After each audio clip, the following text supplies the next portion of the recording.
ये policy decision लेने की आपकी हिम्मत कैसे हुई? मुख्यमंत्री और चीफ सेक्रेटरी से पूछे बिना, हमारी सलाह के बिना, हमारे फैसले के बिना कैसे लागू कर दिया गया?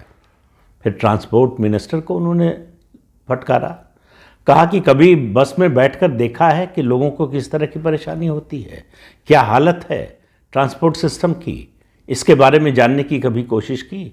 याद रखिए, ये सब लोग वो हैं जो अभिषेक बनर्जी के करीबी माने जाते हैं। तो अभिषेक बनर्जी और ममता बनर्जी में ऐसा लगता है कि घर में भी बात नहीं होती, यह संवादहीनता की स्थिति आ गई है।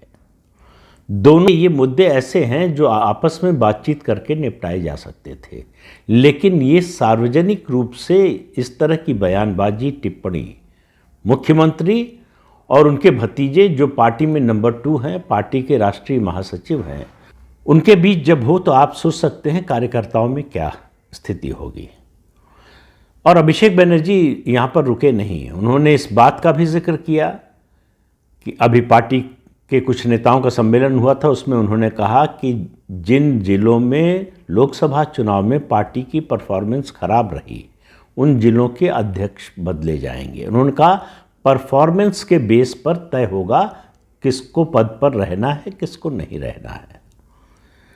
और सबसे बड़ी बात मेरा मानना है कि ममता बनर्जी पर व्यक्तिगत रूप से सबसे बड़ा हमला अगर किसी बात के जरिए किया अभिषेक बनर्जी ने, तो वो अगली बात है जो मैं कहने जा रहा हूं। उन्होंने कहा कि सीपीएम को याद रखिए, सीपीएम की बर्बादी का एक ही कारण था। क्यों बर्बाद हुई सीपीएम? वफादारी। वहाँ पार्टी में वफादारी सबसे बड़ा क्राइटेरिया बन गया, और वो वफादारी जो है नेता के प्रति, वो ले डूबी पूरी पार्टी को। तो सीधे हमला कर रहे थे ममता बनर्जी पर और उनके करीबी लोगों पर। ममता बनर्जी से कह रहे थे कि ये जो वफादारी का सिस्टम चल रहा है, वफादारों को पुरस्कृत करने की कोशिश हो रही है, उनको बचाने की, उनकी गलती हो तब भी कोशिश हो रही है, ये पार्टी को नुकसान पहुंचा रही है। उन्होंने कहा कि एक प्रपोज़ल मैंने दिया था चेयरपर्सन को, मतलब ममता बनर्जी को, पार्टी के अध्यक्ष, राष्ट्रीय अध्यक्ष भी वही हैं, उनको प्रपोज़ल दिया था कि इन जिलों के अध्यक्ष बदले जाने चाहिए। उनका अभी तक कोई जवाब नहीं आया है, उस पर कोई कार्रवाई नहीं हुई है। तो ममता बनर्जी और अभिषेक बनर्जी की ये जो आपसी लड़ाई है, जो घर के अंदर से निकलकर सड़क पर आ गई है,